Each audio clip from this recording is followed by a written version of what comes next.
Hi friends, welcome to Shreyarsha cooking channel. నేను మీ సరిత. ఇవాళ మన రెసిపీ వచ్చి జొన్న ఇడ్లీ. బరువు తగ్గాలనుకునేవారు, డైట్ ఫాలో అయ్యేవారు ఇలా రెగ్యులర్గా వీక్లీ ట్వైస్ అయినా జొన్న ఇడ్లీని ట్రై చేయండి. మనము రెగ్యులర్గా చేసుకునే ఇడ్లీ లాగానే మెత్తగా, సాఫ్ట్గా, టేస్టీగా కూడా ఉంటాయి. మరి ఆలస్యం చేయకుండా ఈ సాఫ్ట్ జొన్న ఇడ్లీని ఎలా ప్రిపేర్ చేయాలో చూసేద్దాం. దీనికోసం ముందు రోజు ఒక బౌల్లోకి 1 కప్పు వరకు జొన్నలను తీసుకోండి. ఇక్కడ నేను తెల్ల జొన్నలను తీసుకున్నాను. ఈ జొన్నలను బౌల్లోకి వేసిన తర్వాత అదే కప్పుతోటి 1/2 కప్పు వరకు మినపగుళ్ళను తీసుకోండి. మినపగుళ్ళు అయితే 1/2 కప్పు తీసుకోవాలి. మినపప్పు, బద్దపప్పు అయితే 1 కప్పు వరకు తీసుకోండి. తర్వాత 1 టీ స్పూన్ వరకు మెంతులను వేసుకొని 1కి 2 సార్లు నీళ్లు మార్చుకుంటూ శుభ్రంగా కడగండి. ఈ కొలత కరెక్ట్గా ఫాలో అయితేనే ఇడ్లీ సాఫ్ట్గా వస్తుంది.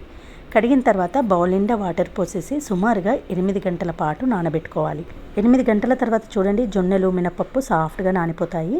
మనం గ్రైండ్ చేసే ముందు ఇదే బౌల్లోకి 1/2 కప్పు వరకు అటుకులను వేసుకోండి. ఇలా అటుకులు వేయడం వల్ల ఇడ్లీలు సాఫ్ట్గా వస్తాయి.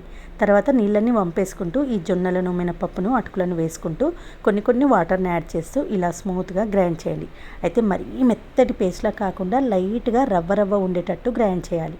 కన్సిస్టెన్సీని బట్టి వాటర్ని అడ్జస్ట్ చేసుకుంటూ ఈ కన్సిస్టెన్సీలో గ్రైండ్ చేయండి. చూడండి, కొంచెం నూక ఉంటేనే ఇడ్లీలు పర్ఫెక్ట్గా వస్తాయి. ఇప్పుడు బౌల్లోకి వేసి మూత పెట్టేసి ఓవర్ నైట్ అంతా పక్కన పెట్టేయండి. నెక్స్ట్ డే మార్నింగ్ కల్లా బౌల్ నిండా పిండి వచ్చేసి కింద గిన్నెలో కూడా పడిపోయిందండి.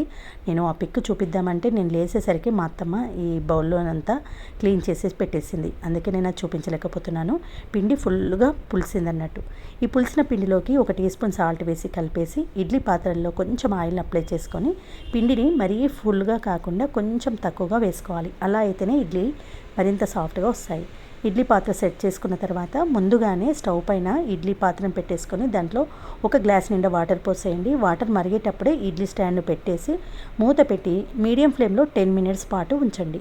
ఈలోపు మనము చట్నీ ప్రిపరేషన్ చూద్దాము. దీనికోసం ముందుగానే వేయించి పెట్టుకున్న పల్లీలను మిక్సీ జార్లోకి వేసుకోండి. 1 టీ స్పూన్ ఆయిల్లో 6 పచ్చిమిర్చిని వేసుకొని వేయించుకున్నాను. 4-5 వెల్లుల్లి రెబ్బలు, 1 టీ స్పూన్ సాల్ట్, చిన్న చింతపండు రేకులను వేసుకొని పలిసించుకుంటూ ఇలా గ్రైండ్ చేసుకోండి.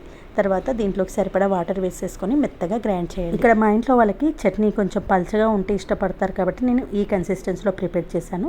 మీ ఇంట్లో తినేదాన్ని బట్టి వాటర్ని అడ్జస్ట్ చేసుకోండి. ఈ చట్నీ ఇలాగే తిన్నా బాగుంటుంది. దీనికి తాలింపు వేసి కలిపేసుకొని తింటే ఇంకా బాగుంటుంది. రెగ్యులర్గా ఎలా తాలింపు వేసుకుంటామో ఆ తాలింపు వేసి ఇందులో కలిపేయండి. ఈలోపు ఇడ్లీ కూడా పర్ఫెక్ట్గా ఉడికిపోయింది. కొంచెం స్టవ్ ఆఫ్ చేసిన తర్వాత 1 నిమిషం చల్లారిన తర్వాతనే ఇడ్లీలను స్టాండ్ నుంచి తీసేయండి. అలా అయితే ఈజీగా వచ్చేస్తాయి. చూడండి, రెగ్యులర్ ఇడ్లీలు ఎంత సాఫ్ట్గా స్పాంజ్ లాగా వచ్చాయో దానికి ఏ మాత్రం తీసిపోకుండా ఈ జొన్న ఇడ్లీలు కూడా అంతే సాఫ్ట్గా వస్తాయి. అసలు మీ ఇంట్లో పిల్లలకు చెప్పేదాకా కూడా వాళ్ళు జొన్న ఇడ్లీని గుర్తించారండి. అంత టేస్టీగా ఉంటాయి. ముఖ్యంగా డైట్ ఫాలో అయ్యేవారు, షుగర్ పేషెంట్స్ కానీ, బరువు తగ్గాలనుకునే వారికి best breakfast and dinner recipe అని చెప్పచ్చు. దీంట్లో జొన్నల్లో ఫైబర్ క్వాంటిటీ ఎక్కువగా ఉంటుంది కాబట్టి మలబద్ధక సమస్య ఉన్న వారికి కూడా ఇడ్లీ బెస్ట్. తప్పకుండా ట్రై చేయండి. హెల్త్ పరంగా చాలా చాలా మంచిది.